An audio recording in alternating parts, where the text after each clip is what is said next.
Hello, Gemini. Thank you for joining me for your monthly forecasts for August. This month sees the Sun and Mars, but also the North Node, the point of destiny, collected together in the part of your horoscope, which is going to bring out your natural communicational skills.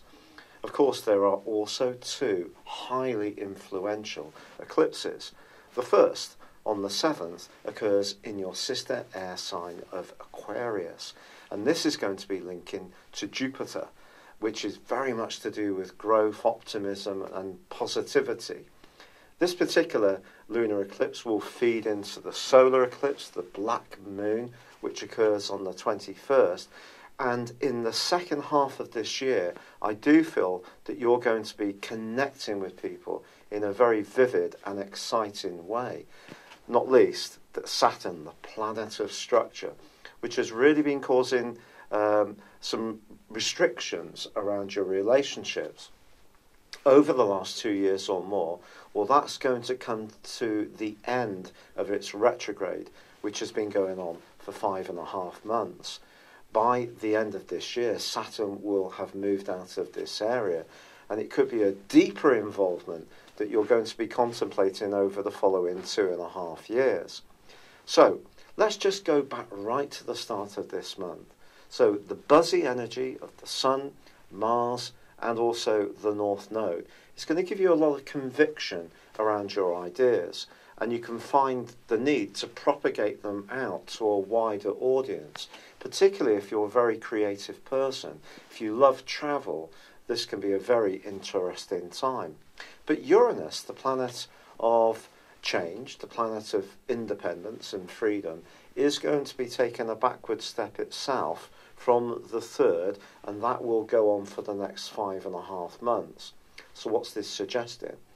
Well, I think essentially, because it's going to be linking into the solar eclipse, it's saying to you that maybe your friends and the people that you really can feel very comfortable with, that's going to be an area which could go through some changes.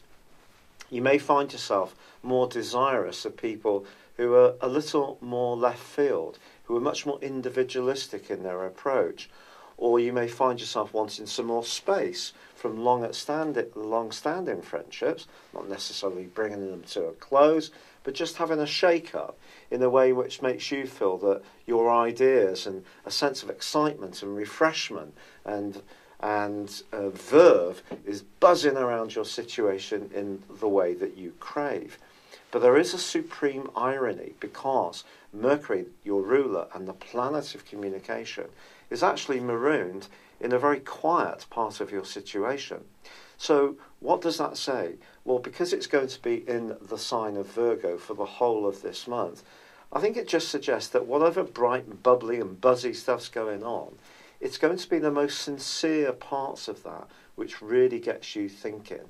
And once Mercury goes into its retrograde from the 13th, the lines of communication with family members particularly is something you will need to work at over the following 3 weeks. Equally, however, it could relate to some changes around where you live. And you may find that some of your thinking is quite fluid, and there could be a bit of a stop-start. Some plans can be hatched. They might go forward partially, but not really go to a conclusion. And other ones can come along, which at the end of the period when Mercury comes out of shadow and returns to the point where the retrograde began by degree, it will all start to make sense. So as much as there can be this bright and breezy and bubbly and vibrant energy, and a sense that what you feel about things just has to be articulated, even if it does put some people's noses out of joint, well, that's going to be something that's going to be almost irresistible for you. So if you have been holding back, or you've been fulfilling a lifestyle which is not quite as exciting and stimulating as you like, perhaps because you feel that you need to adhere to what other people expect of you, this can be a truly exciting month. But there's another bonus planetary bull, if you like, in the sense that Venus is located through to the 25th in a superb location, which is very much to do with sensuality, the good things in life, enjoying good food and wine, and you could also have some financial fortune or an improvement in your income due to Venus's transit through this area.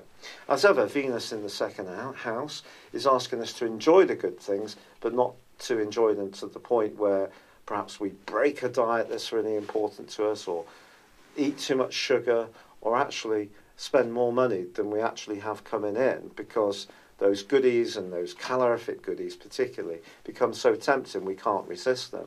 But around a relationship, I think really what you're looking for is someone who switches on your mind, but at the same time you can feel very comfortable with, to share those lovely meals and those just simple pleasures in life, which can be so very, very important. But if you are someone who does like to splash the cash occasionally, then there could be some temptations at times. So, the solar eclipse occurs on the 21st. It's the second of the, if you like, lunations in Leo, which are going to be pushing you to find your voice. And this energy is going to go on through to the end of the year. But this one is going to be also linking to the retreat in Uranus. And that's why I feel that if there are friendships that pin you in, stop you from being truly yourself, those are the ones that could come under scrutiny. Now, Venus is going to be moving into the sign of Leo as this month draws to a close. But that's great for you. That's just going to add a more burnishment to how you communicate your ideas.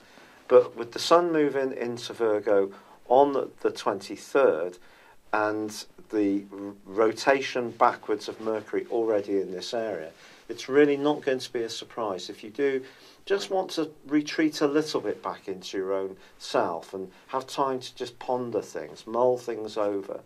Just go into a little bit of a hermit mode, just to work out what everything means, even if in your mind things are still buzzing and sparking and brewing in such a gorgeous, vibrant and bubbly way. It's been a real pleasure being with you. Thank you for joining me. Good luck, and goodbye for now. Hello, thank you so much for watching my video. I'd love you to join me at my Horoscope Ace app. You can find this at www.horoscope-ace.com. You can use it through Android, iOS, Apple or Facebook.